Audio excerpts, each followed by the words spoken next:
केवाड़ी से पहले खुलवाया था राहुल गांधी थी, राजीव गांधी ने खुलवाया था, लेकिन नरेंद्र मोदी के कोर्ट से फैसला हो गया। इसको वकील कौन लगाया था ये पूछ रहे हैं हम आपसे। पता नहीं क्या हो गया चुनाव आयुक्त को कि हम जनता ये अपमानित महसूस करे कि ये हमारे प्रधानमंत्री है। तो देखिए सरकार को पता है कि पेट भर दो, खाना खा लेगा तो वो सो जाएगा।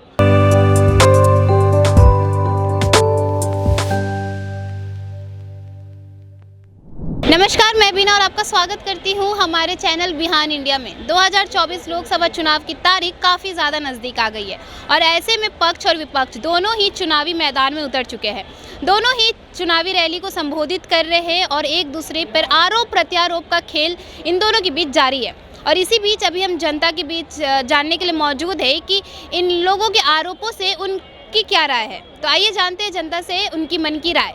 सर, आप हमें ये बताइए कि नरेंद्र मोदी नवादा की रैली में चुनावी रैली को संबोधित करते हुए कहा है कि जब तक गरीबी नहीं हटाऊंगा तब तक चैन से नहीं बैठूंगा। ठीक है, तो 10 साल के कार्य में केंद्र सरकार में कितनी गरीबी हटी है? गरीबी कहाँ हटी है?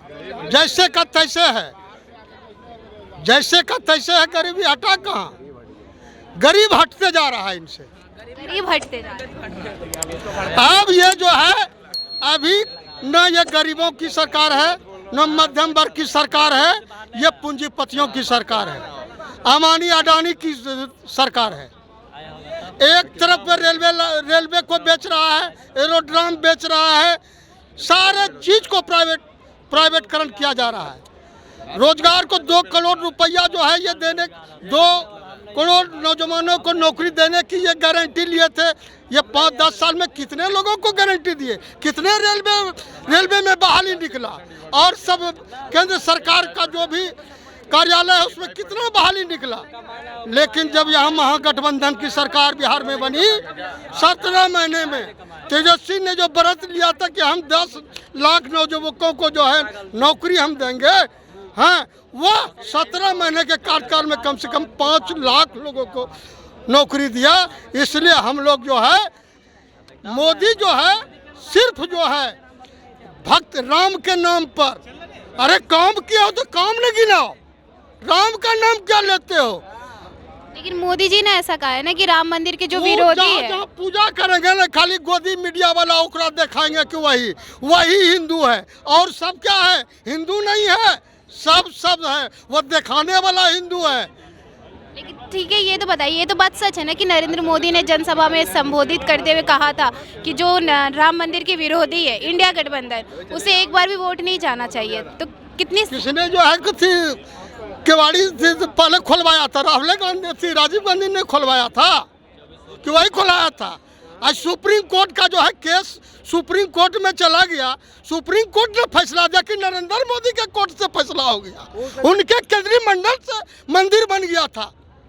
वह तो जो है वह तो सुप्रीम कोर्ट के जो है का दुहाई दीजिए कि सुप्रीम कोर्ट के माध्यम से हुआ है, वह श्रेय उनको जो है मोदी जी को जाना नहीं चाहिए।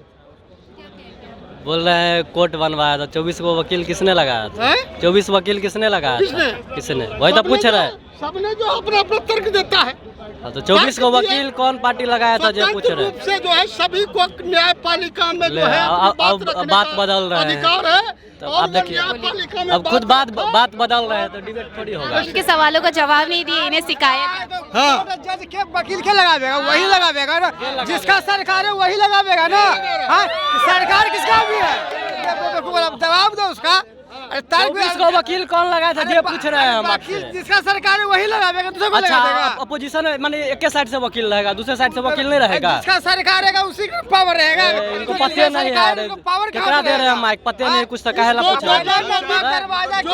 जो मोदी का विरोध करेगा, आज पूरे लोग जिता के मध्य प्रदेश में किसी के सरकार बनाता है, और ये उस विधायक को खरीद लेता है। बिहार में सरकार चल रहा था, कहता था नीतीश कुमार जो है ना, मोदी जी को देखना नहीं जाता था, थरिया छीन लेता था न्योता दे कर।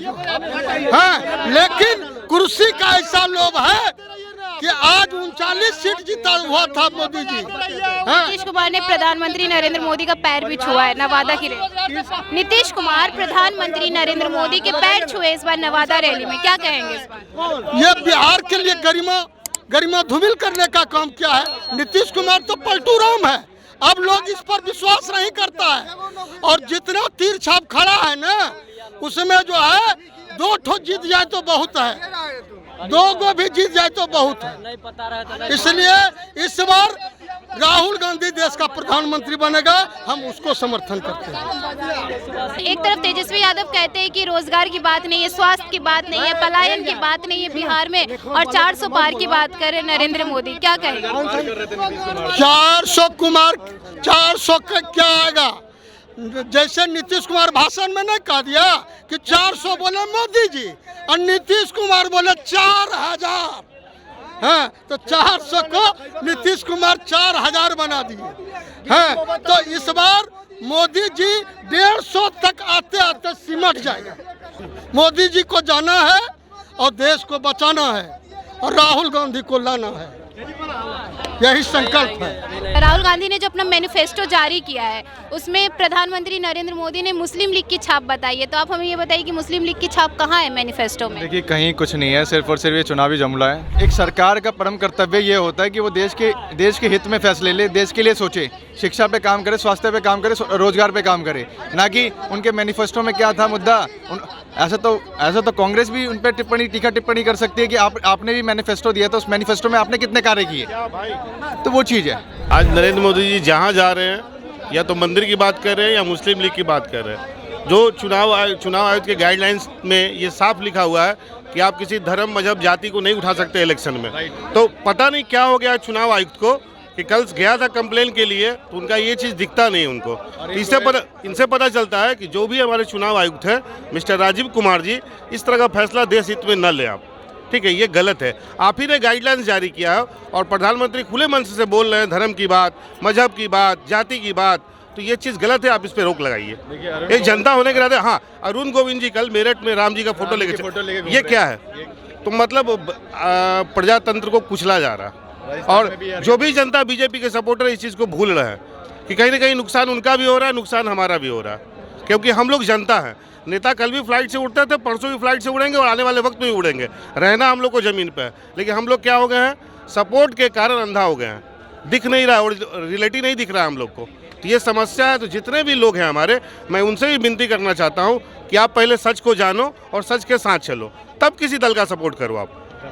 क्या है कि आप प्रधानमंत्री हैं सर, आप आज इंडिया में पूरे मतलब क्या कहते हैं उसको, तन मन धन से लगे हुए हो बीजेपी को जिताने में। चलो, वो आपका परम कर्तव्य है, लेकिन फिर आपको एक बात और याद रखना होगा कि आप 140 करोड़ जनता को रिप्रेजेंट कर रहे हो, तो कम से कम आपके मुंह से ऐसा कुछ ना निकले कि हम जनता ये अपमानित महसूस करे कि ये हमारे प्रधानमंत्री है, ये हम लोग महसूस ना करें।